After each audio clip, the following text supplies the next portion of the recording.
Voilà, il ne s'agit plus de construire le meilleur des mondes, mais un monde meilleur, nous dit Henri Weber. Sa vie illustre de manière emblématique l'histoire récente de la gauche. Il est le représentant d'une génération qui a tout connu, les manifs, la violence, les jeunesses communistes révolutionnaires et cette conversion à la social-démocratie. Alors, trahison ou bien retour à la raison? Et puis, il y a eu les succès, les échecs et l'effacement du Parti socialiste. Quel héritage cette génération laisse-t-elle à la gauche d'aujourd'hui?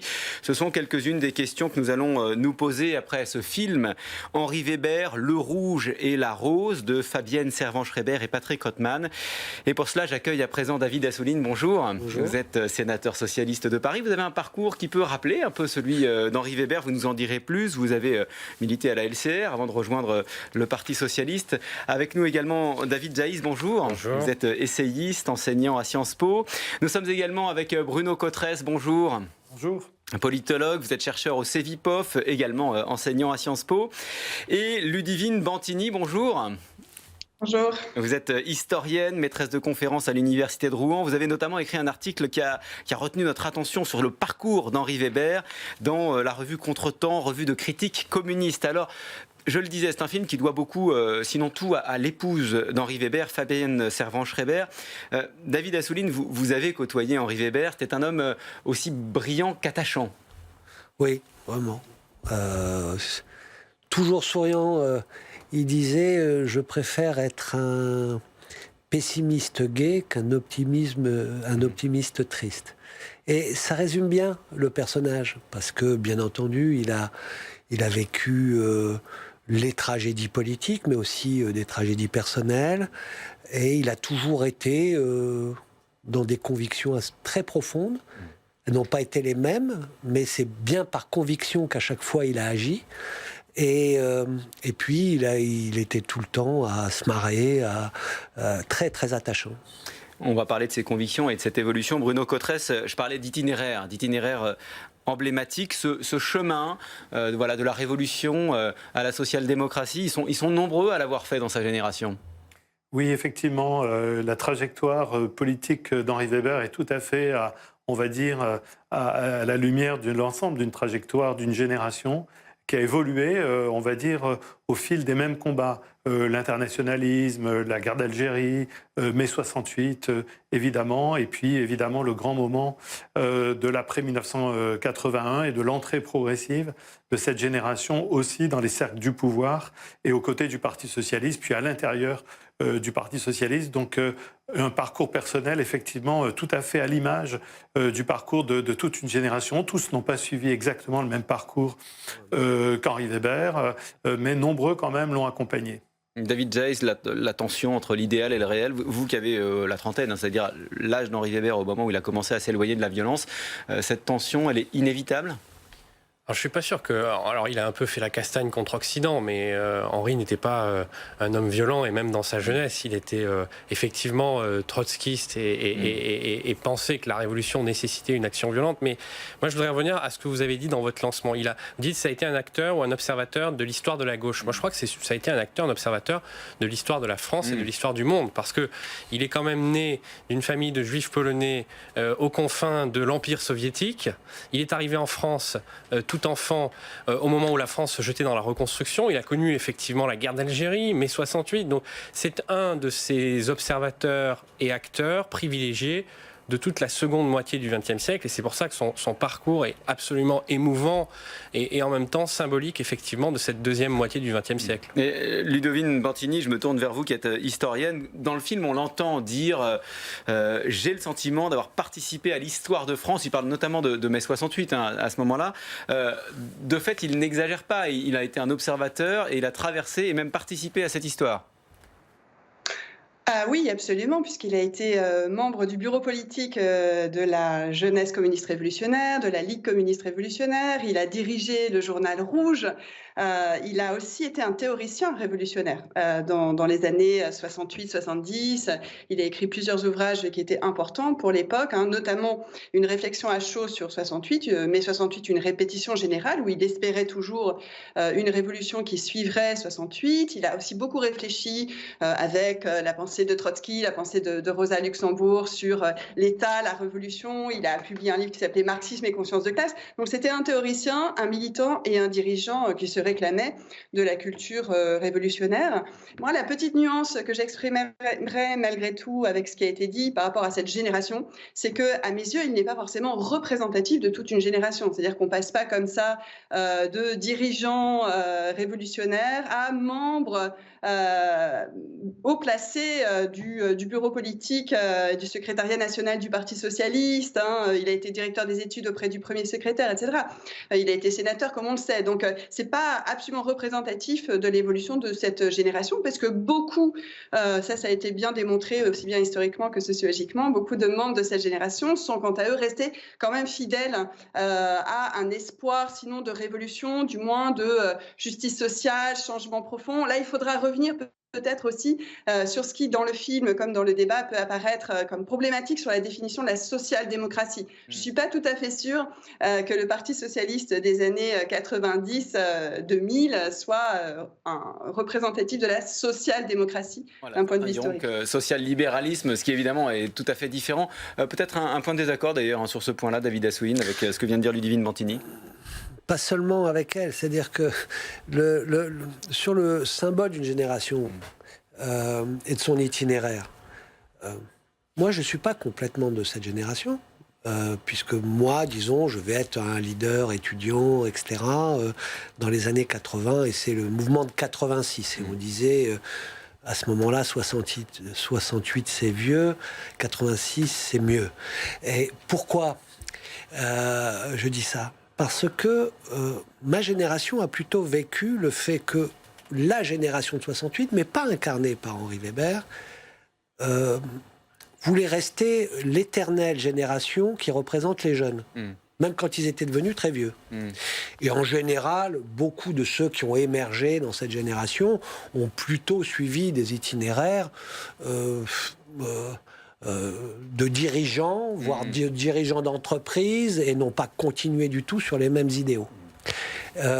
Henri, lui, il y a une continuité, c'est-à-dire qu'il s'est engagé avec des convictions, il a pensé, comme moi quand j'étais jeune, que c'est par la révolution et par un bouleversement général que cette société pouvait être transformée, pas du tout par amour de la violence, mais avec des idées très très généreuses de partage, d'égalité, etc. Et à un moment donné, il a pensé que c'était une impasse et qu'il fallait, pour arriver à cette société d'égalité et de justice, il fallait réformer la société et passer par l'exercice démocratique. Il y a une continuité, mais de fait, lui-même reconnaissait qu'il y a une rupture. Non, mais il y a une rupture au sens... Je parle pas en général, il y a une continuité. Il le dit lui-même, d'ailleurs. Oui, mais je ne dis pas qu'il n'y a pas qu'il y a pas de rupture. Il change de point de vue sur la façon d'arriver à cette société. Mais je vois bien ce qui est dit avant moi, c'est est-ce que... Quand on arrive à la direction du Parti socialiste et qu'on est sénateur, c'est qu'on a enterré tous ces idéaux de jeunesse. Non, c'est pas comme ça. Et dans la génération de 68, bien entendu, il y a beaucoup d'itinéraires différents, mais ce qui caractérise quand même ce qu'il a vécu, ce que j'ai vécu jusqu'à un certain point, c'est que pour moi, il n'était pas possible d'être un jeune qui a envie de changer la société et être en cravate et ne pas vouloir que les choses changent radicalement. Je le conçois complètement. Ensuite, on peut considérer que ça passe aussi par des compromis, mais pas des compromissions. Et Henri n'a jamais fait de compromission. Je vous pose la question, Bruno Cotresse, une manière de reformuler d'ailleurs ce que nous disait à l'instant David Assouline. Révolutionnaire à 20 ans, réformiste à 40, c'est une pente naturelle, presque une fatalité ? Alors c'est vrai que c'est quelque chose que l'on dit souvent à propos de l'engagement politique. On commence jeune, assez à gauche, et puis progressivement on évolue vers le centre gauche. Alors comme Ludivine Bantini l'a dit tout à l'heure, c'est effectivement pas toute cette génération qui a évolué dans ce sens-là, mais c'est vrai que quand même ils ont été nombreux parmi les cadres du Parti socialiste. On peut penser à tout un tas de noms assez célèbres de la vie politique française, qui ont suivi une trajectoire qui, si elle n'était pas exactement la même que celle d'Henri Weber, lui ressemblait quand même beaucoup, c'est-à-dire étant passé par les différentes composantes de la gauche radicale ou de l'extrême gauche, ayant pensé effectivement que la transformation de la société ne pouvait venir que d'un changement radical. Et en fait, ce qu'il faut comprendre, c'est que ces trajectoires, elles ont évolué au sein d'une époque qui elle-même a vu les idéologies évoluer, le rapport de la gauche au pouvoir évoluer, la pratique du pouvoir par la gauche subir le feu de l'exercice du pouvoir, et donc une période aussi où il y a eu beaucoup de transformations. Ce n'est pas des individus qui évoluent en dehors de transformations beaucoup plus structurelles. On va évidemment parler de l'épreuve du pouvoir, de l'exercice du pouvoir, parce qu'évidemment ça jouait un rôle aussi dans cette itinéraire. Peut-être un mot un peu sur l'itinéraire personnel d'Henri Weber. C'est bien raconté dans le film, et c'est une question pour vous, Ludivine Mantini. Sa rencontre, son coup de foudre pour Fabienne Servan-Schreiber, le fait d'entrer dans une famille bourgeoise, et il le raconte lui-même, ça joue forcément un rôle dans le fait que cet homme s'éloigne de l'idée révolutionnaire, ou bien est-ce que c'est déconnecté ?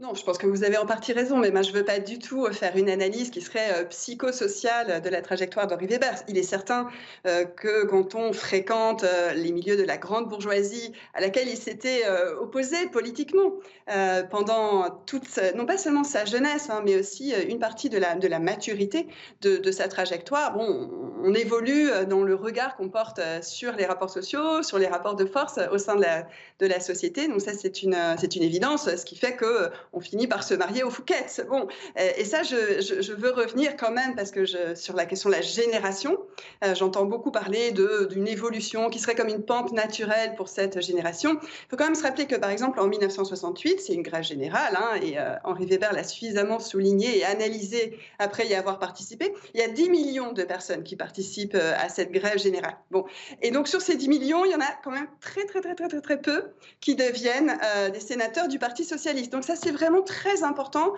pour ne pas avoir une image beaucoup trop homogénéisante d'une génération. Et je pense que ça serait aussi déposséder cette génération de ce qu'elle a fait, et de ce qu'elle a fait ensuite, et de ce qu'elle a fait parfois jusqu'à aujourd'hui. Tout le monde ne se reconnaît pas dans la politique qui a été menée à un certain moment par le Parti socialiste.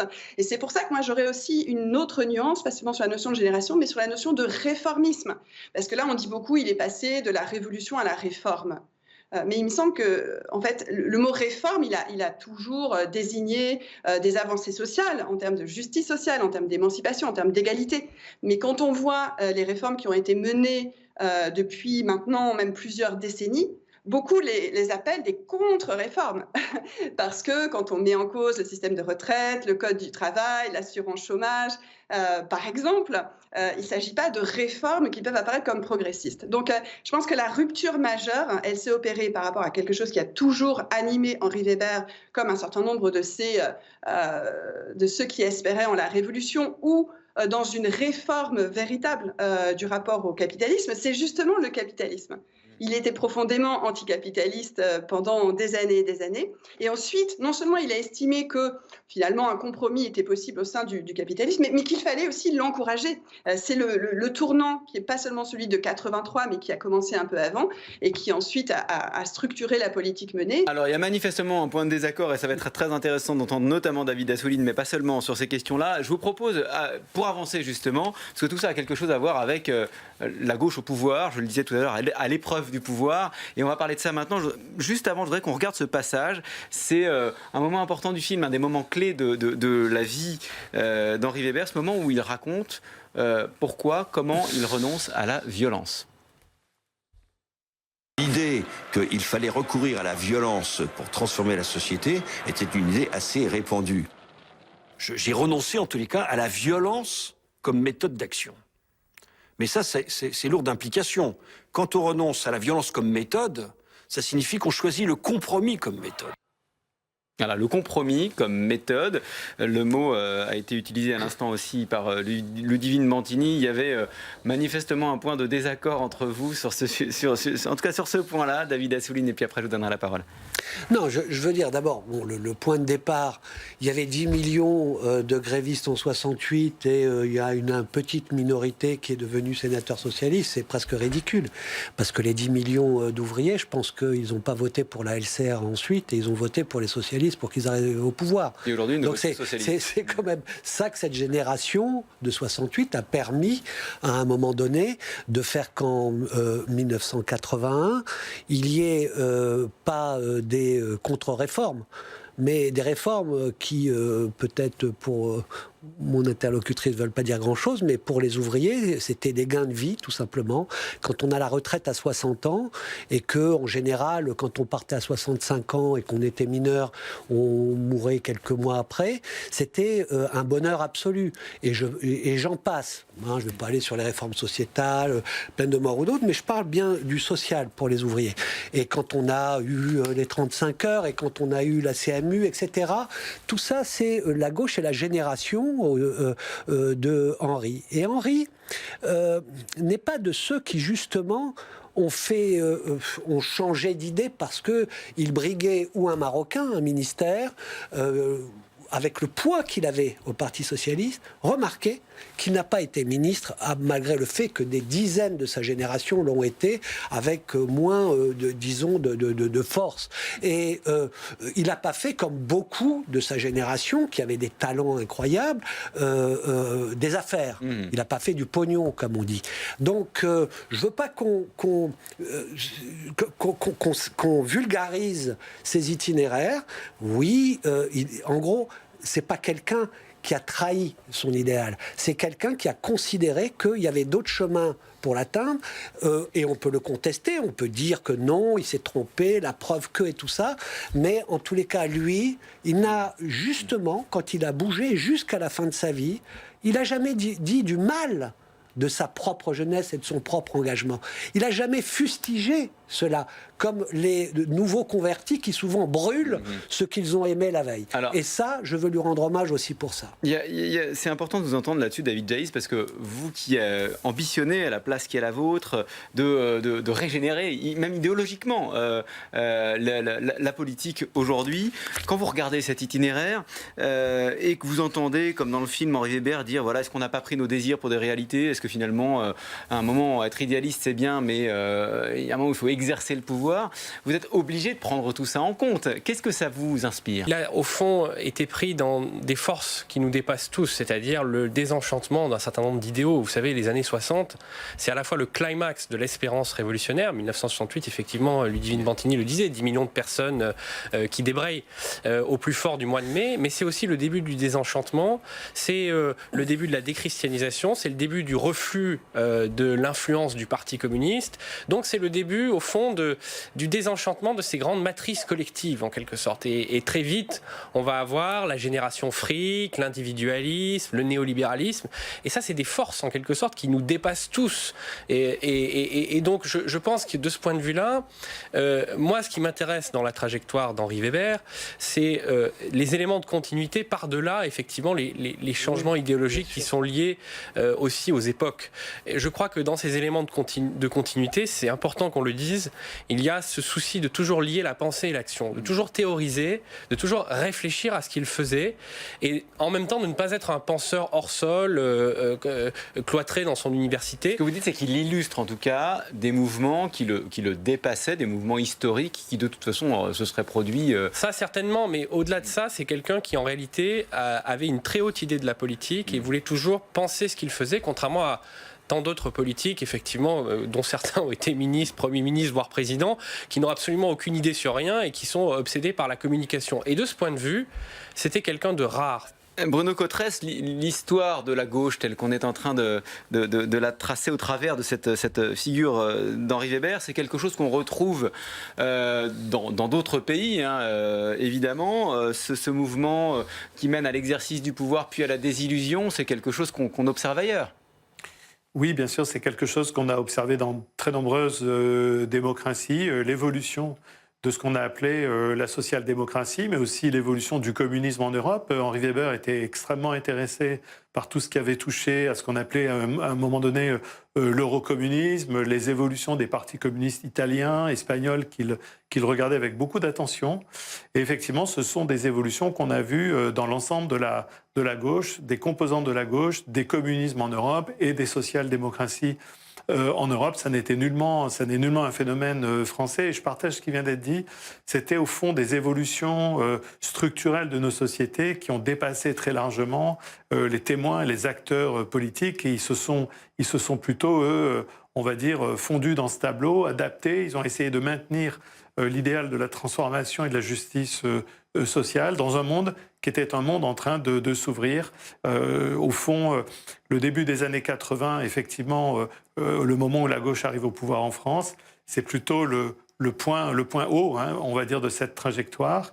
Et puis après, c'est plutôt, on va plutôt vers quelque chose qui transforme l'exercice du pouvoir et le rapport au pouvoir de la gauche. On est à peu près à ce moment-là, au moment où l'interdépendance économique, la globalisation, l'ouverture des marchés, les réalités d'une économie qui s'est considérablement internationalisée commencent à s'imposer à tous, les acteurs économiques, mais aussi les acteurs politiques qui ont une nouvelle donne entre les mains dont ils doivent faire quelque chose. Parallèlement, il y a les progrès extrêmement importants au même moment de l'intégration européenne, le portage du projet d'intégration européenne par la présidence de François Mitterrand en particulier. Sur la question européenne, parce que c'est vrai que c'est important, c'est pas tellement abordé dans le film. La trajectoire d'Henri Weber, c'est celle de quelqu'un qui va rejoindre ce combat pro-européen, et puis qui à un moment, avec Laurent Fabius, va dire stop au moment du référendum de 2005, David Assouline. Oui, moi aussi j'ai fait ça, mais sa matrice très profonde jusqu'au bout, c'est qu'il misait tout sur l'Europe. Et parce qu'il avait une réflexion stratégique et il voyait bien que dans le monde tel qu'il allait, les États-continents allaient imposer leurs lois et que qu'on développait un projet, disons, harmonieux, alternatif au modèle chinois ou au modèle américain, avec un certain nombre de valeurs et de conquêtes qui existait en Europe, nécessitait une Europe forte, le plus intégrée possible. Il s'est battu, bien sûr, pour qu'elle soit sociale, avec le peu de succès qu'on a pu avoir, hein, toute sa génération et la mienne. Vous savez, le trotskisme, quand on a été jeune, on a été élevé au biberon de l'internationalisme. C'était vraiment une matrice très très forte. Mais la grande question était de savoir si elle était soluble dans cette Union européenne. Mais en tous les cas, ça ne l'a jamais quitté. C'est pas que l'Union européenne, c'est la solidarité internationale, c'est l'attention portée à l'immigration et aux droits égaux des étrangers, etc. Il a toujours été là, pas tellement dans le compromis, mais dans l'intransigeance qui était nécessaire. Même quand tous nos camarades ne l'étaient pas autant. Je voudrais qu'on avance après pour qu'on parle aussi de l'avenir de cette gauche, de l'héritage qu'éventuellement cette génération laisse à la gauche aujourd'hui. Et pour cela, Ludivine Bantigny, je voudrais qu'on parle un tout petit peu de ce qui est assez absent de ce film, c'est-à-dire les échecs de Lionel Jospin, à la présidentielle de 2002, l'échec de François Hollande qui n'est pas en mesure de se représenter. Au fond, on ne va pas faire un procès évidemment Ludivine Bantigny, mais sur le compte de quoi mettez-vous ces échecs? Est-ce que c'est justement ce compromis que d'aucuns, y compris d'ailleurs les classes ouvrières, ont pu considérer comme une compromission? Oui, je me permets du coup, pour répondre à votre question, de dire que c'est un mauvais message lancé pour la qualité du débat que de dénigrer les propos d'autrui en disant qu'ils sont ridicules, puisque évidemment, ça je m'adresse à Monsieur Assouline, évidemment qu'il ne s'agissait pas tout à l'heure pour moi de parler des réformes qui sont bel et bien la social-démocratie, de vraies réformes en 1981. C'est la suite. c'est la suite qui m'intéressait à cet égard. Tout à l'heure, l'un a dit le néolibéralisme, de toute façon, c'était une pente quasiment naturelle. Voilà, on arrivait dans cette période-là. Mais dire que ça serait naturel, que ce serait une évidence, ces politiques qui ont été mises en place aussi et accélérées dans les années 90 et qu'on a vu encore sous François Hollande, elles correspondent à un choix politique. On ne peut pas nier qu'il y a un choix politique et il y a toujours des alternatives possibles. Donc je pense, pour répondre à votre question, que la désillusion a été immense et elle explique en grande partie ces échecs électoraux, aussi bien de Lionel Jospin que de François Hollande, puisqu'il n'a pas pu se représenter. On a parlé tout à l'heure de la violence, mais il ne faut pas négliger non plus la question de la violence sociale, qu'un certain nombre de mesures brutales imposent justement au corps social et notamment aux plus défavorisés. Donc je pense que voilà, cette immense déception, elle est liée au fait que pour beaucoup, cette politique, finalement, elle n'était plus de gauche. Alors, qu'est-ce qu'une mesure de gauche ? C'est une question. Manifestement, il y a des désaccords sur ce plateau. Il y a une autre question qui est posée par le film. Pourquoi nous sommes de gauche ?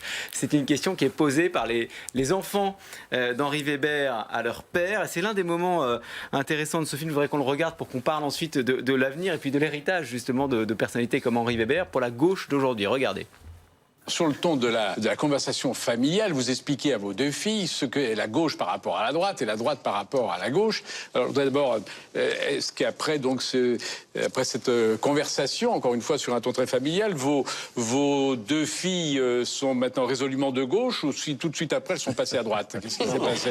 Elles étaient à gauche au départ. Ah oui.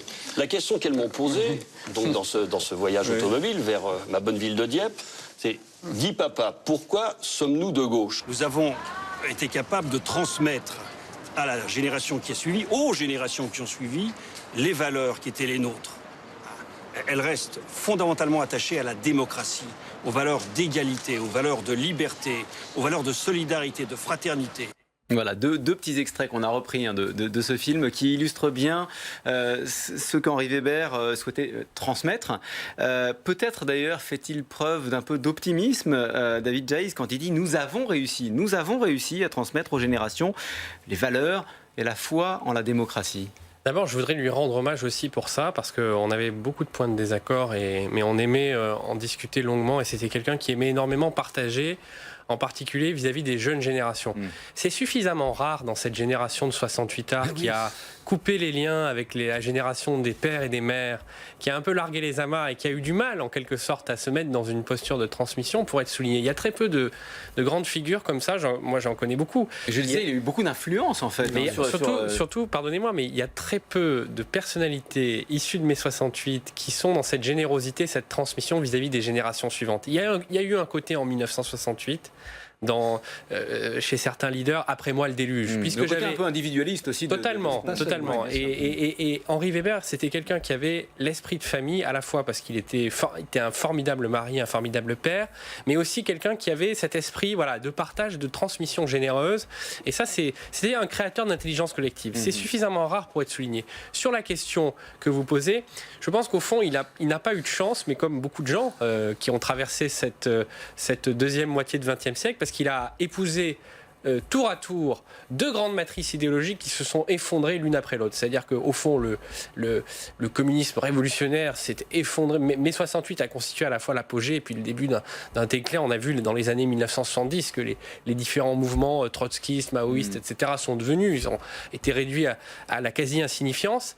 Et puis la social-démocratie, au fond, elle s'est un peu embourbée et je pense même que si on regarde les choses avec les lunettes de l'historien, le cycle social-démocrate est terminé. C'est-à-dire que cette période qui va de 1945 à la crise de 2008 peut-être, où on se disait il faut réguler le capitalisme par des mesures de remédiation, de compensation, c'est un cycle qui est terminé. Nous sommes aujourd'hui, depuis le 11 septembre, depuis la crise de 2008, depuis la crise du Covid, dans un monde qui est totalement différent, et ce sont de nouvelles matrices idéologiques, parce qu'il en faut, l'idéologie c'est une clé de lecture du monde, qui vont devoir s'élaborer, que la jeune génération va devoir élaborer. Bruno Cotresse, très rapidement s'il vous plaît, parce qu'il ne nous reste plus que quelques minutes, mais dans ce que vient de dire David Jayes, le cycle de la social-démocratie est terminé, pourtant la gauche et le Parti socialiste continuent de gagner des élections, en tout cas localement, comme on l'a vu récemment.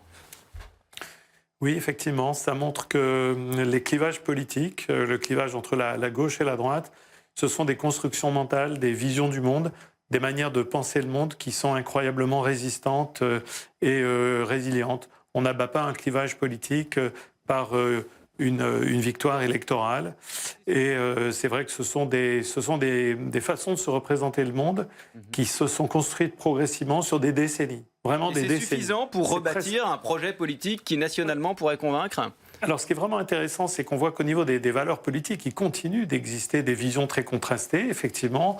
Ceux qui pensent qu'on peut transformer le monde, qu'on peut réparer les injustices de la vie et qu'on peut le faire en redistribuant mieux les richesses, sont des profils politiques et idéologiques très différents de ceux qui pensent que, eh bien, il faut faire avec, qu'il faut accepter le monde tel qu'il est. Et pour moi, c'est un peu ça la grosse différence entre la culture politique de la gauche et de la droite. Donc ça continue d'exister.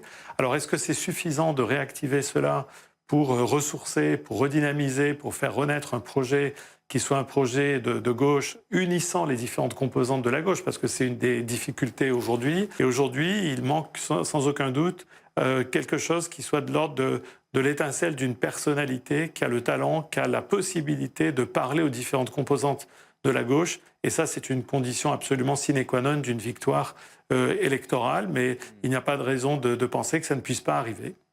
Quelques secondes de réaction, Ludivine Bantini. Au fond, le problème de la gauche aujourd'hui serait-il, comme le disait à l'instant Bruno Cotresse, plus une question de personnalité qu'une question d'idéologie ?